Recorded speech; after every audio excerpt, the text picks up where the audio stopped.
So today we're going to dig into something pretty wild, a single book that claims it tells one unified story, even though it was written by dozens of people over a span of 1,500 years. We're going to try to set aside opinions and just look at the historical evidence for the Bible's really remarkable consistency. Let's get into it. You know, it usually starts with a question like this, doesn't it? The kind you might not even say out loud. It's that 3 a.m. feeling, when everything's quiet and that really honest doubt just bubbles up. Is any of this actually real? But here's a thought. What if that doubt isn't a failure? What if it's the exact opposite? What if asking that honest question is the most essential first step toward finding an answer that feels just as real? That's the perspective we're going to take as we start this investigation. Okay, let's dive into our first piece of evidence. And it's really about the sheer, kind of mind-bending logistics of how this book was even put together.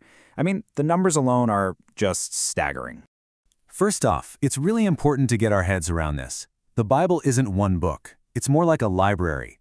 It's a collection of 66 completely distinct books, full of history, poetry, letters, and prophecy, all bound together as one. And those 66 books, they were written by around 40 different authors. And these weren't, colleagues working down the hall from each other. We're talking about kings and fishermen, prophets and tax collectors, a doctor and a shepherd. I mean, people from completely different worlds. Now let's stretch this out over time, because the writing wasn't done over a few years or even decades. It spanned roughly 1,500 years. Think about that. That's 15 centuries separating the very first author from the very last. And they weren't all in the same place either. These authors were scattered across 3 different continents, Asia, Africa, and Europe, writing in 3 different languages. The vast majority of them never met, they couldn't read each other's work, and they had absolutely no way to coordinate a shared story. And this is what I find so fascinating. Think about it. Have you ever tried to get 10 people in an office to agree on where to get lunch? It's basically impossible. And yet somehow, these 40 authors, separated by geography, by culture, by entire centuries, managed to write one consistent, cohesive story with a single theme weaving through it all. The internal consistency is, well, it's statistically breathtaking. Okay, so let's move on. A book this unique would, of course, face some opposition. So the next question is pretty obvious. How did it survive? Let's take a look at its improbable endurance against some of history's biggest superpowers.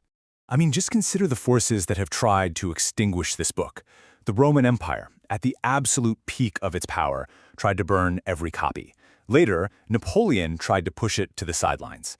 In the 20th century, the Soviet Union tried to completely wipe it from existence. And yet, every single one of those empires is now just a chapter in a history book. But the book itself, it remains. And the opposition wasn't just political, it was intellectual too. The famous French philosopher Voltaire, who was one of the biggest skeptics of his time, confidently predicted that within 100 years, the Bible would basically be a museum piece. But here's the part that is just beautifully ironic. Just a few decades after Voltaire died, the Geneva Bible Society actually bought his old house and used his very own printing press to mass-produce Bibles. I mean, you couldn't make this stuff up. History definitely has a sense of humor. Okay, so it's unique and it survived. But so what? Does a book this ancient really have anything to say to us today? Is it relevant to our modern lives, or is it just an old relic? Well, let's see if it understands human nature. Let's just take this one piece of wisdom from the book of Proverbs, written about 3,000 years ago. Pride goes before destruction. It's a simple, sharp observation about how we humans work. Now just scan the headlines from the past year. Seriously. Every major corporate scandal that took down a CEO, every public celebrity meltdown, even the fall of political leaders.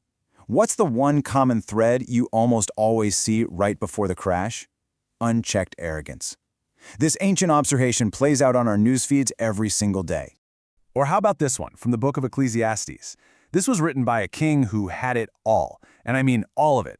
Limitless wealth, power, fame, you name it. He chased every pleasure and accomplishment you could imagine, and his final verdict on a life spent getting everything the world says you should want, it's all empty, meaningless. Does that sound familiar at all? I mean, we are the most entertained, the most connected, and the most comfortable generation in all of human history.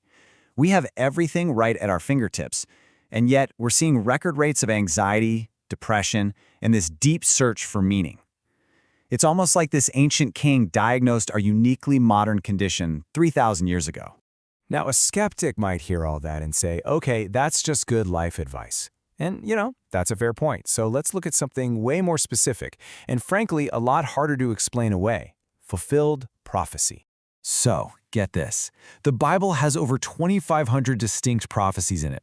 And according to scholars who have tracked these for centuries, about 2,000 of them, that's 80%, have been fulfilled with documented historical accuracy. The other 20%, well, they relate to events that are still in the future. Let me give you just two really powerful examples. The fall of the city of Babylon was predicted over 100 years before it happened, with incredible specifics, like it even named the conquering general, Cyrus, and described his strategy of diverting a river to get under the city walls. And it all happened exactly as written. Or, how about the prophecy that the Jewish people, after being scattered all over the world, would one day return and reestablish their nation? For 2,000 years, that seemed totally impossible. Then, in 1948, it happened. So, we've looked at how it was written, how it survived, its timeless wisdom, and its prophecies. But now, let's turn to what might be the most powerful evidence of all: its consistent, uncanny ability to radically transform human lives. Consider a story like this. There's a man named James, a drug addict for over a decade. He's lost his family, his job, everything. He's homeless, sleeping on a park bench, feeling completely worthless. One night, he finds a Bible that someone left behind, and he reads a single sentence: "I have called you by name, you are mine." And in that moment, something just shifted. Fast forward 3 years, James is sober, he's reconciled with his kids, and he now runs a center helping other people get clean. Now, of course, we could try to explain away one story, right? A coincidence, a psychological fluke, but here is the critical point. This is not an isolated incident. This exact pattern of a completely shattered life being utterly rebuilt by an encounter with this book has repeated millions of times in every culture, on every continent for 2,000 years. At some point, the sheer volume of evidence becomes a powerful pattern that demands an explanation.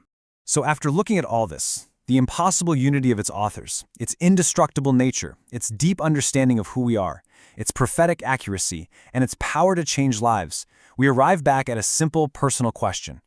The evidence doesn't force you into a conclusion like some science formula. It just invites you to wonder, what if it's true? We started with that idea that doubt can be an honest place to start. In one of the Gospels, a man in this moment of desperation cries out to Jesus, "I believe, help my unbelief." And maybe that raw honesty is the most powerful place to begin. It's not about having all the answers. It's about having the courage to just keep asking the question,